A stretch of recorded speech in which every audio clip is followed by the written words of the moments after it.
A fight between Arsenal, Chelsea and Manchester United. I just feel as if in terms of momentum, I look at Manchester United, I don't expect to stay in the Champions League after next week. I think they'll be out, and if that's the case, they can really play week to week between now and the end of the season. Really good feel-good factor around the club at the moment. Teams playing well, playing with confidence, and players really look to be pushing each other and are really together. So if you had to make me choose between Chelsea, Manchester United and Arsenal for that remaining place, I'd probably lean towards Manchester United. Yeah, so that's Kenny's call. Gary Breen joins us this morning. Gary, good morning to you. How you doing? Morning, guys. I'm good, thank you. Can you give us your thoughts on the top four then? Because at the moment, what Kenny Cunningham has told us is that he thinks the teams that are in the top four are going to finish in the top four. So as it stands, Manchester United are fourth, Spurs are third, and obviously Liverpool and Man City, everybody expects that to happen. But it's hard to see Man United not making the top four with the form they're in at the moment. Yeah, listen, the momentum they've got, I agree with Kenny there. Spurs, massive result to avoid losing at home to Arsenal. That would have changed the whole complexion. But the very fact that they got away with it in the end, bearing in mind that Arsenal missed the last-minute penalty, I do believe they'll stay in there. I think they'll recover. I just think it's been a dreadful week for Tottenham. They'll be able to wipe their mouth of it this week, go again.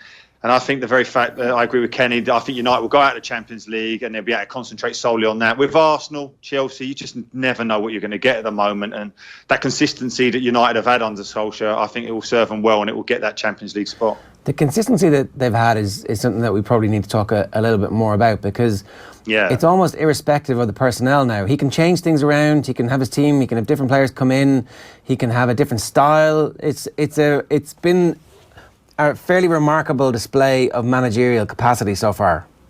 It's a huge credit to him that he's been able to do that. Even we saw Fred come on and have an influence late on in the game, and he's one of the ones who hasn't really impressed, one of the few since Solskjaer has taken over. But even the turnaround in Lukaku, he looked strong, he looked powerful.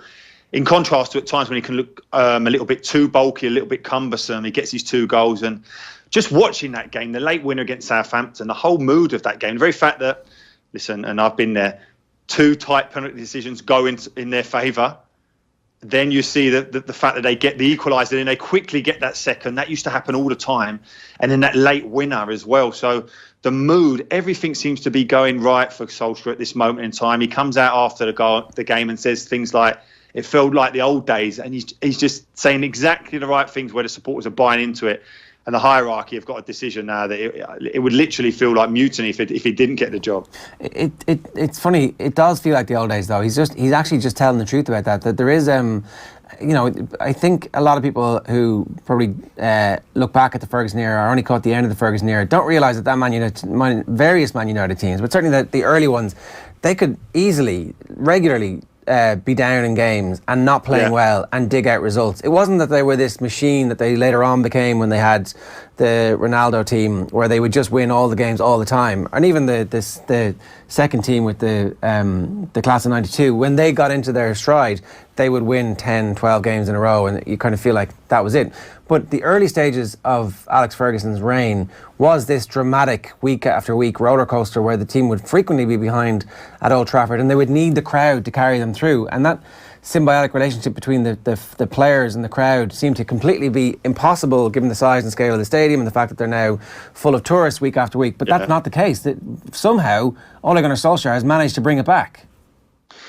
Yeah, it is, and it kind of mirrored the manager's image in terms of the fact they never say die, they never give up. But ultimately, what has changed and certainly feels like those days now is that as a player going to United, there would have been the rare occasions that you were leading with 20 minutes to go, but you never felt confident enough that you see it through. You knew there'd be an onslaught. It'd be difficult to keep them out. But there was periods under Mourinho, under Van Gaal, where players now, the opposing teams, were literally going to Old Trafford and thinking, we're going to win this.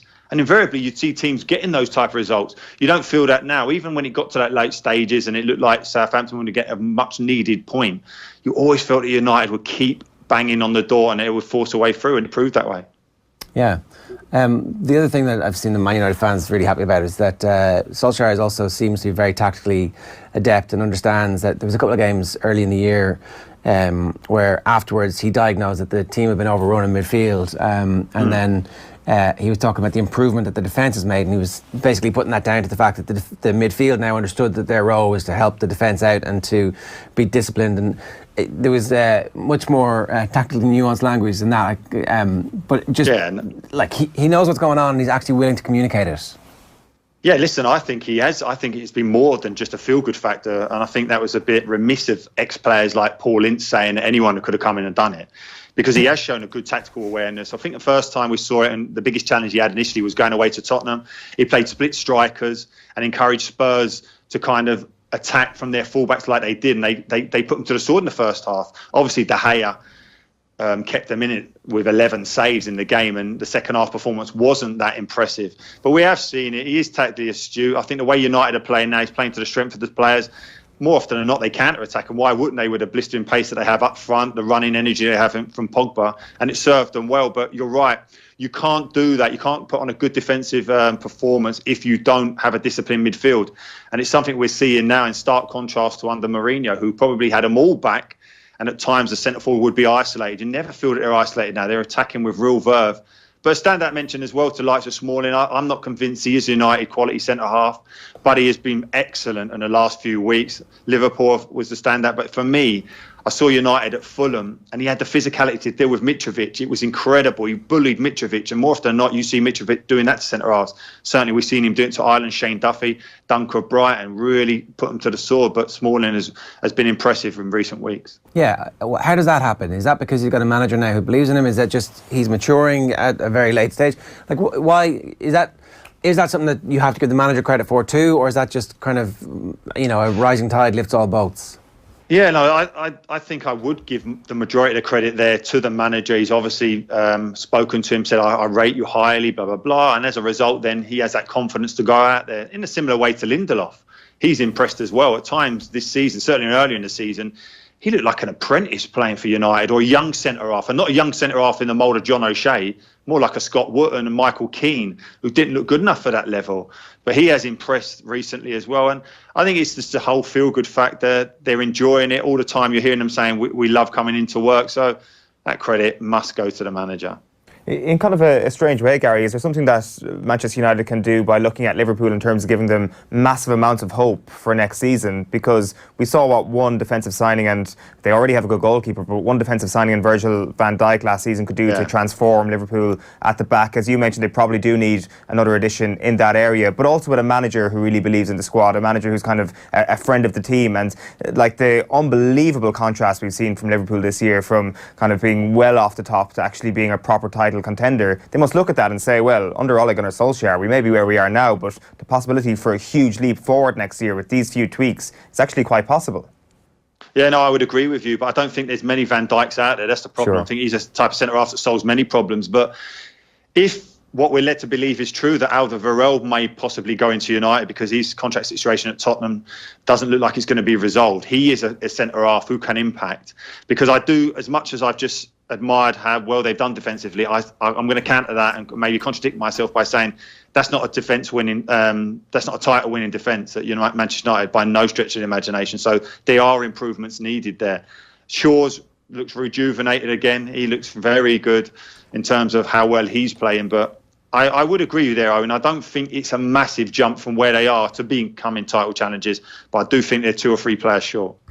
The biggest naysayers of Ole Gunnar Solskjaer will probably point to the first leg against Paris Saint-Germain as evidence as to why he may not be the man for the Manchester United job. I think that's a little bit harsh myself. But ultimately, even if they are to crash out of the Champions League this week, a spirited second leg showing against Paris Saint-Germain where Solskjaer doesn't get out-tacticked, so to speak, might be a huge positive for him in terms of getting this job. Well, yeah, and from the first leg, everyone maybe made the accusation that PSV dominated that midfield area, that they took control of the game. United couldn't get any foothold in it. So straight away then you look at the manager. But you have to put it in context. This is a team that he inherited was 11 points out of the top 4 places. So the reality is, can they really compete with Europe's best? Not really, I wouldn't say. I know the momentum has taken them so far, but that is still a massive jump from who they're beating in the Premier League to suddenly going up against Europe's best, even without the likes of Neymar, Cavani in the team. So I don't expect them to go there and win. I don't think we'll see something like the win or in terms of the win that they got in Turin against Juventus, which surprised everyone. It was out of the blue. I don't really see that happening this week. Let's move on and talk a bit about Arsenal, because obviously the race to the top. Go on. I was at the game. Yeah.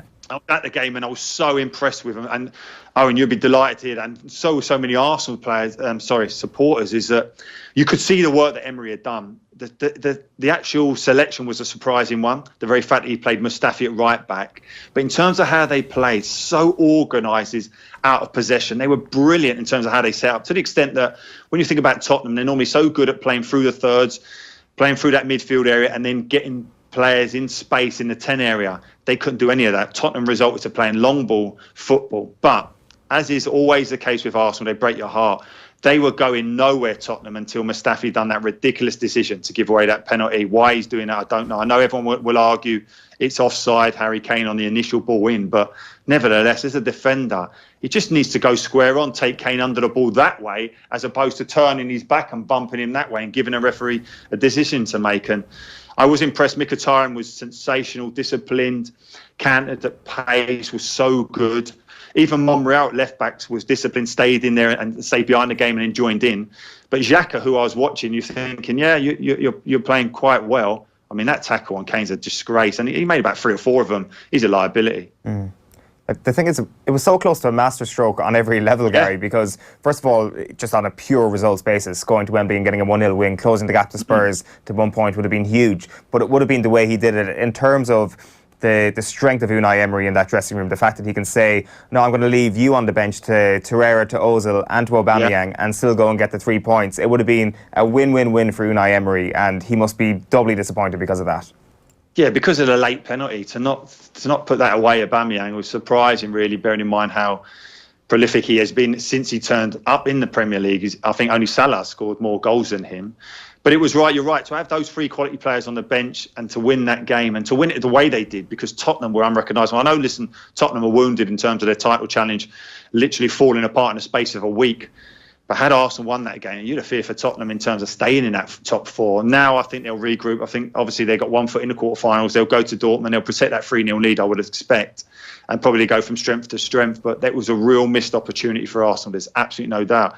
And in terms of keeping those players on the bench, Ozil came on for about the last 20, 25 minutes, and I have no doubt his role would have been playing 10. When we get the ball, look after it, just keep the ball for us, keep possession so that Tottenham can't build any momentum.